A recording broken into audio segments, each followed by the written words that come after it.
Hi friends, welcome to Indu's kitchen. இன்றைக்கி நம்மளோட கிச்சனில் ரொம்ப சூப்பர் டேஸ்டியான சிக்கன் குழம்பு எப்படி செய்கிறதுன்னு பார்க்கலாம். இதை செய்கிறதுக்கு ஒரு கடாயில் 1 டீஸ்பூன் எண்ணெய் சேர்த்துட்டு, எண்ணெய் சூடான உடனே 1 டீஸ்பூன் சோம்பு, 1 டீஸ்பூன் சீரகம், 1 டீஸ்பூன் மிளகு சேர்த்து நல்லா வறுத்துக்கோங்க. இப்போ இது கூடவே ஒரு 10 சின்ன வெங்காயம், 5 பல்லு பூண்டு சேர்த்துட்டு ஒரு 2லேருந்து 3 நிமிஷத்துக்கு மட்டும் வதக்கிக்கலாம். இப்போ இது கூட காரத்துக்கு 1 டீஸ்பூன் தனி மிளகாய் தூள், 1.5 டீஸ்பூன் அளவு மல்லித்தூள் சேர்த்துட்டு ஸ்டவ்வை லோ ஹீட்டில் வச்சுட்டு இது ஒரு 2 நிமிஷம் மட்டும் வதக்கிக்கோங்க. இப்போ இது கூடவே ஒரு 1/4 கப் அளவு துருவின தேங்காய் சேர்த்துக்கலாம். தேங்காய் சேர்த்துட்டு லோ ஹீட்லேயே 2-3 நிமிஷத்துக்கு நல்லா வதக்கி விடுங்க. நல்ல ஒரு வாசனை வரும், அது வரைக்கும் வதக்கிக்கணும். இப்போ இதெல்லாமே நல்லா வதங்கிடுச்சு. இதை அப்படியே ஸ்டவ் ஆஃப் பண்ணிவிட்டு இது கொஞ்சம் ஆறினதுக்கப்புறமா மிக்ஸி ஜாரில் சேர்த்து கொஞ்சமாக தண்ணி விட்டு நல்லா பேஸ்ட்டாக அரைச்சி எடுத்துக்கலாம். இப்போ நான் அரைச்சி எடுத்துகிட்டு வந்திருக்கேன் பாருங்கள். இந்த விழுது தனியாக இருக்கட்டும். கடாயில் 3 டேபிள் ஸ்பூன் எண்ணெய் சூடு பண்ணிவிட்டு ஒரு பிரியாணி இலை, 2 சின்ன சைஸ் பட்டை, கொஞ்சமாக கல்பாசி, 1/2 டீஸ்பூன் அளவு சோம்பு, 2 கிராம்பு சேர்த்துக்கலாம். இதெல்லாம் பொரிஞ்சதுக்கப்புறமா இதில் 2 பெரிய வெங்காயம் நல்லா பொடியாக கட் பண்ணி சேர்த்துக்கோங்க. கூடவே 1 பச்சை மிளகாயை கீறிட்டு சேர்த்துக்கலாம்.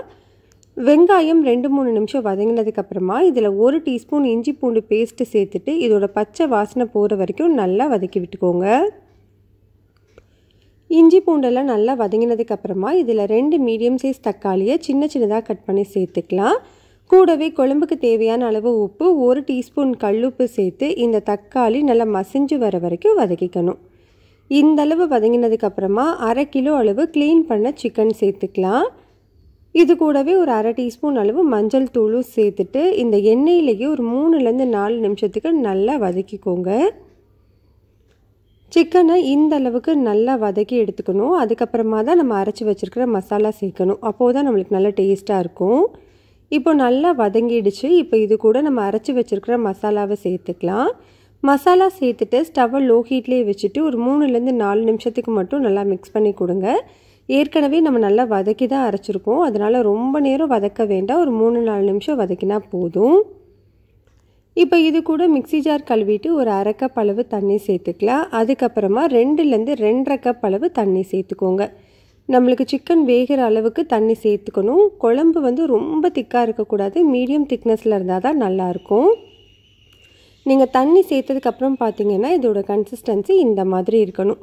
இப்போ இதை ஒரு மூடி போட்டுட்டு ஸ்டவ்வை மீடியம் ஹீட்டில் வச்சுட்டு ஒரு 10 நிமிஷம், லோ ஹீட்டில் வச்சுட்டு ஒரு 10 நிமிஷம், மொத்தமாக 20 நிமிஷம் கழித்து பார்க்கலாம். இடையில கலந்து கொடுத்துக்கோங்க. 20 நிமிஷத்துக்கு அப்புறமா பாருங்கள், நம்மளுக்கு எண்ணெய் எல்லாமே பிரிஞ்சு மேலே வந்திருக்கு. குழம்பும் திக்காக இருக்குது, சிக்கன் எல்லாம் நல்லாவே வெந்து வந்துருச்சு. இந்த டைமில் இதில் கொஞ்சமாக கருவேப்பிலை சேர்த்து மிக்ஸ் பண்ணிவிட்டு ஸ்டவ் ஆஃப் பண்ணிக்கோங்க. அவ்வளோதான், நம்மளுக்கு சூப்பர் டேஸ்டியான அரைச்சி விட்ட சிக்கன் குழம்பு ரெடி ஆகிடுச்சு. இந்த குழம்பு இட்லி, தோசை, பூரி, சப்பாத்தி, சாதத்தோடலாம் சூப்பரான காம்பினேஷன். பிரியாணி கூடவும் வச்சு சாப்பிட்றதுக்கு ரொம்ப நல்லாயிருக்கும். கட்டாயம் ட்ரை பண்ணி பாருங்கள். இந்த ரெசிபி உங்களுக்கு பிடிச்சிருந்ததுன்னா லைக், ஷேர், சப்ஸ்கிரைப் பண்ணிக்கோங்க. கூடவே பெல் பட்டனையும் கிளிக் பண்ணி ஆளுங்கிற பட்டனையும் கிளிக் பண்ணி